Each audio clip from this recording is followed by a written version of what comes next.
Qala sallallahu alaihi wasallam, la tusarru al-ibila, manake msiache maziwa kwenye viwele vya ngamia, wal ghanam, na mbuzi pia msifanye hivi. Msiache ile maziwa kwenye viwele vyao ngamia au mbuzi.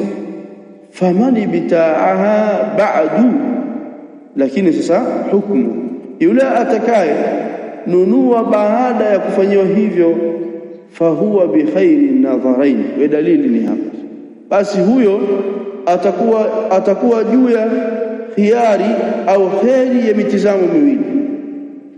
Fahuwa bi khairi nadharain, atakuwa katika bora ya nadharia mbili. Yeye ataangalia moja katika nadharia mbili, ipi bora? Fahuwa bi khairi an-nadharain, yeye atakuwa katika ya kheri mitizamo miwili. Baada ayahlibaha, baada ya kumkamua, ashamkamua akaona hali yake si kama alivyoambiwa, basi ana khiari ya kuchagua kheri ya moja mitizamo miwili.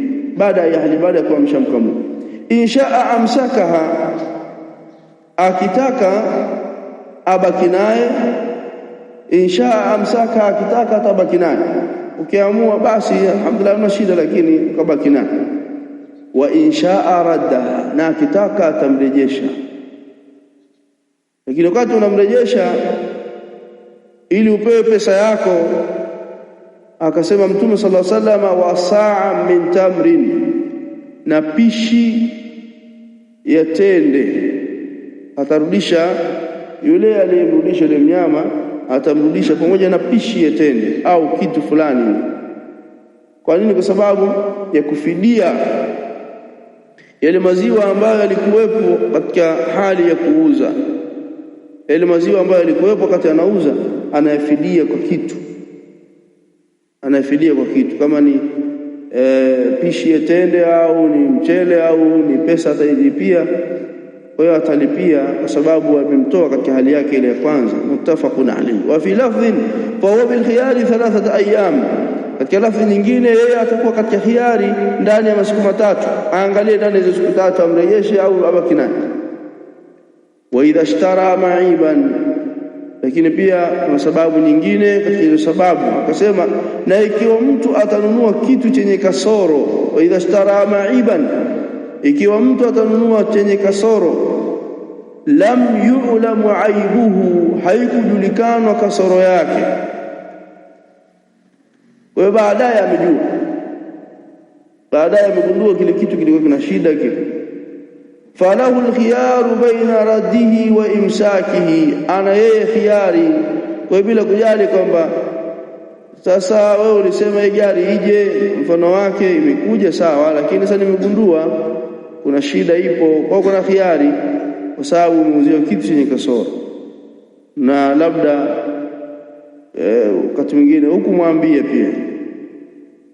Falahu alkhiyaru baina raddihi wa imsaki, ana yeye mnunuaji khiyari kati ya kumrejesha au kukirejesha kile kitu au kubaki nacho.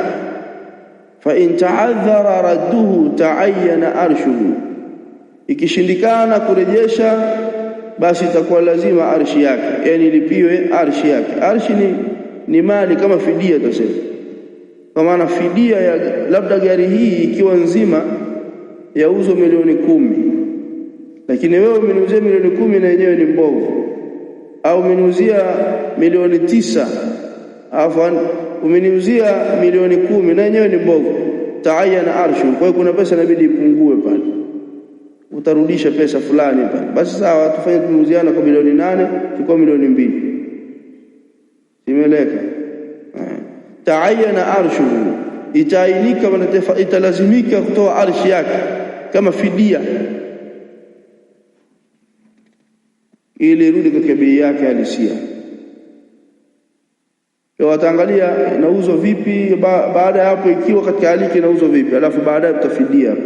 Wa idha ikhtalafa fi thamani tahalafa, na wakikhtalifiana kwenye thamani wataapizana.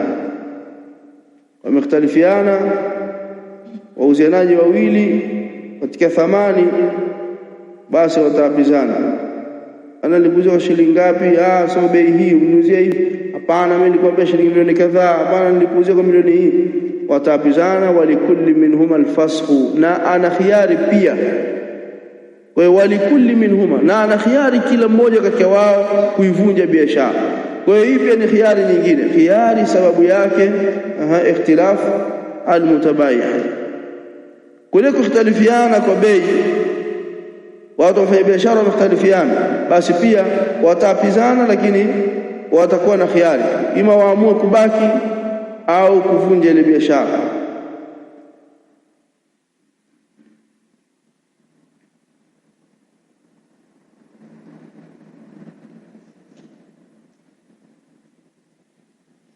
Nikuja hadithi ya Abdullah bin Mas'ud inda Ahmad, idha ikhtalafa albay'ani wa laysa bainahuma bayyinatun, kwa hakuna ushahidi, hakuna dalili, hakuna shahidi, fahuwa ma yaqulu rabbu sila au yatatarakani, ataangaliwa anachokisema yule mmiliki wa bidhaa au ataacha biashara hii.